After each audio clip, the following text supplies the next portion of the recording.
Depends, but typically we start at greater than 100K, 100,000 ringgit, right, per loop to develop an ARC. So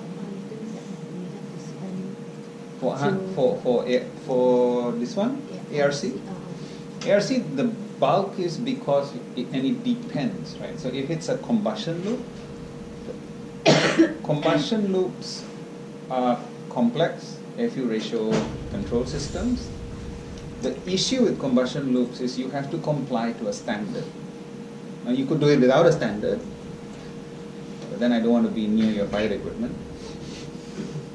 So we try to comply with a standard, and the standard you have to follow generally is NFPA 85 from the United States, or equivalent standard, IEC standard from Europe. But the worldwide standard, recognized standard for combustion system is NFPA 85, National Fire Protection Association, which I will talk about it this afternoon. 85, which is the de facto standard for combustion units. That standard is gloriously 300 pages full of stuff that you have to do to check and check and check and check and check. Literally, for combustion loops, you have to go to the PLC and you have to pull out a card live and see that the boiler shuts down safely. You have to ensure that a single fault in the system does not jeopardize the safety of the fire equipment. Now I'll explain the reason for that. There's a huge amount of fear associated with fire equipment because worldwide the number of industrial accidents associated with fire equipment is the highest across the industry. So as a result of the amount of configuration, amount of testing in place, it takes, you could probably design the whole combustion loop within a period of 3 to 4 weeks. But the amount of testing after that, and then you go into factory acceptance and site acceptance and then commissioning period, in fact 2 months or 3 months. I think we built one villa for DIF, and that took quite some time as well, right? Just the testing itself took a month, right? So that's just one loop for one furnace. So it could be, it could be even longer than 2 months. For compressor control loops, also complexity involved, lots of calculations, and the speed of the loop and the design and everything becomes extensive. But I'll explain the reason when we get to it. For APC loops, we start at 500K. So $500,000. If you take a complex process like, say, distillation column, crude distillation column, multi-component distillation, we're talking about 1.5 million ringgit. You talk about ammonia synthesis reformer, we're talking about $1 million ringgit, $1.5 million. You talk about simple distillation column, 2-cut splitter, you're talking about 300,000 ringgit. And it's largely man-hours cost minus software, hardware cost. Okay? But that's the general effort and cost that you have to spend on these loops. Why do I tell you the cost? Largely, BLC, ILC, and ARC is what I call license to operate. If you don't have this loop, you can't operate the plant, right? But with APC, it is an optimization algorithm, which means that you must have ROI. Right? This is license to operate. This is ROI based, because you need to justify how much you're going to spend versus how much you're going to return. It is not licensed to operate. Right? So I can put it there.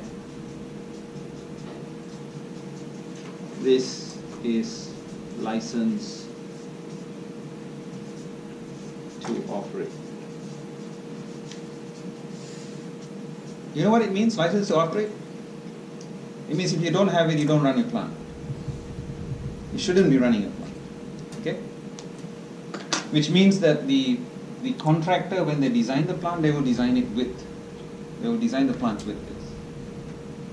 today's environment, without BLC, ILC, ARC, you don't run it. Because if you run your plant without these, your competitor will do a much cheaper job of doing your plant, and you will then have a costly product and you will go out of business. Right?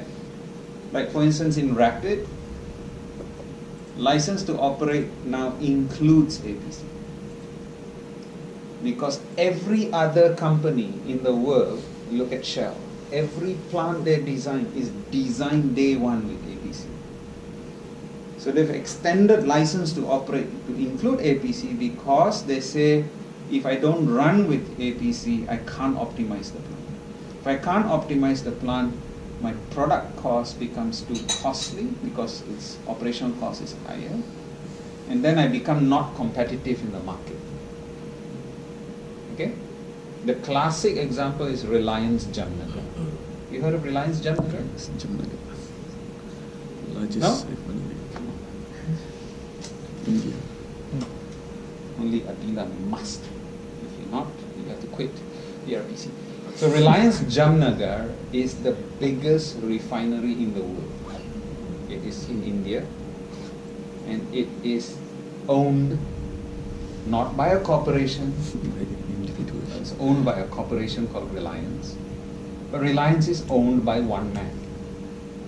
So one man owns the largest refinery in the world. Processing, just to give you scale, Malacca refinery processes 300,000 barrels per day, 320,000 barrels per day. Rapid is going to produce 300,000 barrels, process 300,000 barrels per day. Jamnagar processes 1.2 million barrels per day. And what they did when they built the new plant, and this guy when he builds everything world scale. When he built the new refinery, he built one refinery 600,000 barrels.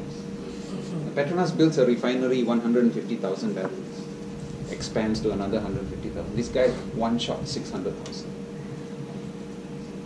And when he built his plant, Jamnagar 2, he went, one of the biggest APC vendors is Aspen. He literally bought the whole outfit, parked them in the plant, go build APC in 6 months. Right? Because he wanted his plant to be supremely optimized. Okay, so anyway, this is 4 layers of control. Let me move on. We talked about dynamics.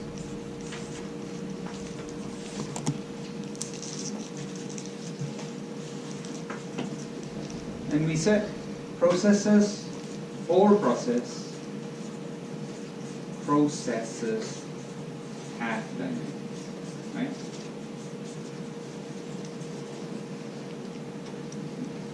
And you go from very fast dynamics to slow dynamics, and you can already tell which loop is really going to be very slow, which loop is going to be very fast, right? What's the fastest? Low. Slowest? Temperature, right? And then in between you've got maybe level and pressure. And depending, but generally it is pressure slightly faster than level. Now because dynamics, the implication of processes having dynamics is that it implies control loops must be tuned to match process dynamics.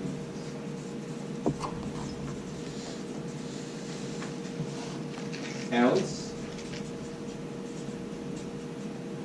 you get instability. Okay? D, we talked about feedback. And this is fundamental to every control loop. Measure monitor, measure and monitor the same, measure, assess, act. Right? Just like the PDCA cycle, plan, do, check, action. You measure from a transmitter, you assess at the controller, and you act at the valve, right? And feedback is what makes a control loop work. So you continuously monitoring or measuring, you continuously assessing against a predefined target like a set point, and you continuously acting on the control valve. Okay. This is the fundamental requirement for control loops.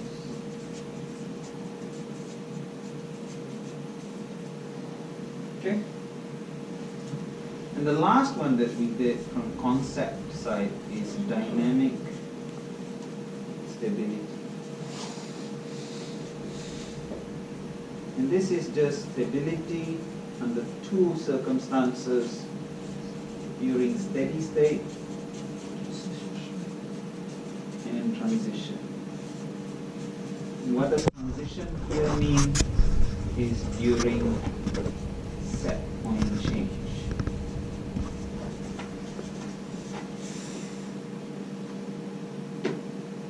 Okay?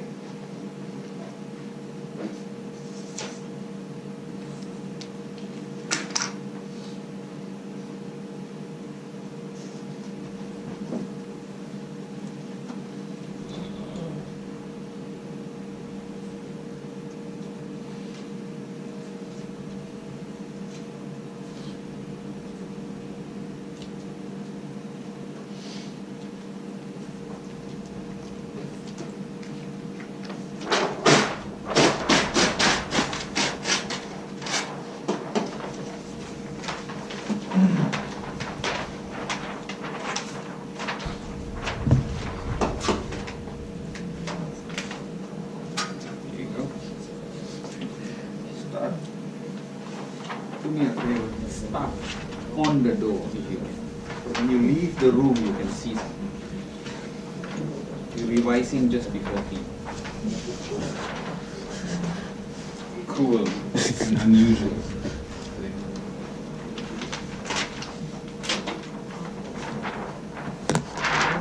Exercise today, lots of exercise.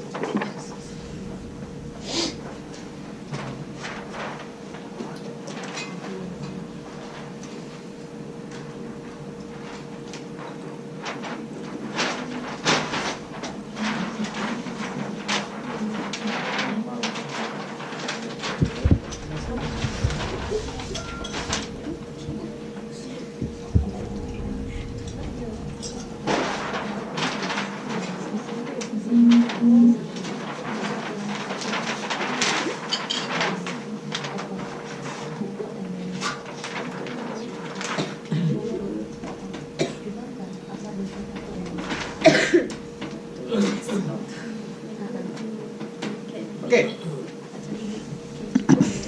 Go to 3. And the next thing that we needed to cover was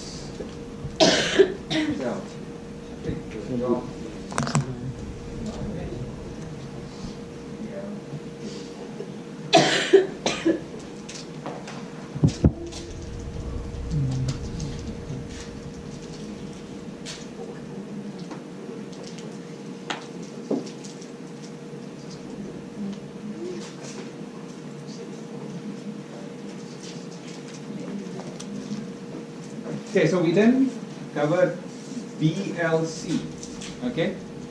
And BLC, to understand BLC, and it's really nice if you can remember the diagram. You don't have to remember the contents of the diagram. You just need to remember 3 things in the diagram. In order to understand BLC, you draw 3 boxes. In one of the boxes, you just put process, you put controller, and tuning. Right. Because how you look at tuning, when somebody asks you, okay, what is tuning all about?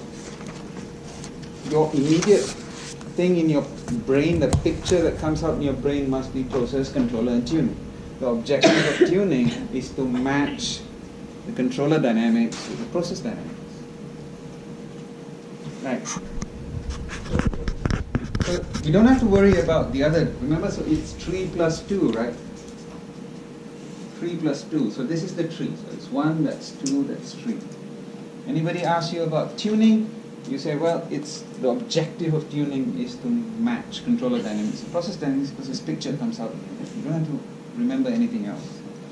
And it says, okay, what are process dynamics? Then you talk about process gain, dead time, and the time constant.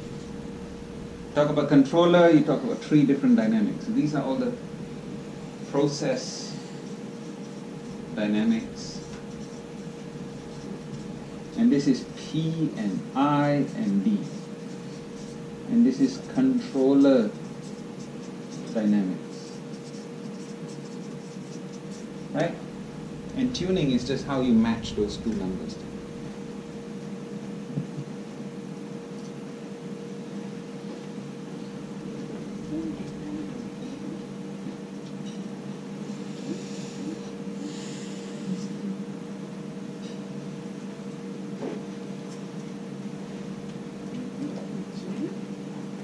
So in process, we spend a lot of time talking about process. I am not going to explain all of that all over again. Just emphasize that because the controller dynamics has the objective, you need to match the process dynamics. You really need to understand the process. Okay? Key, understand the process. Understand process and especially its economics. Then you go on, go on. We talk about resistance. It's okay not to know all that, except now we talk about process gain. So process gain, or PG, is process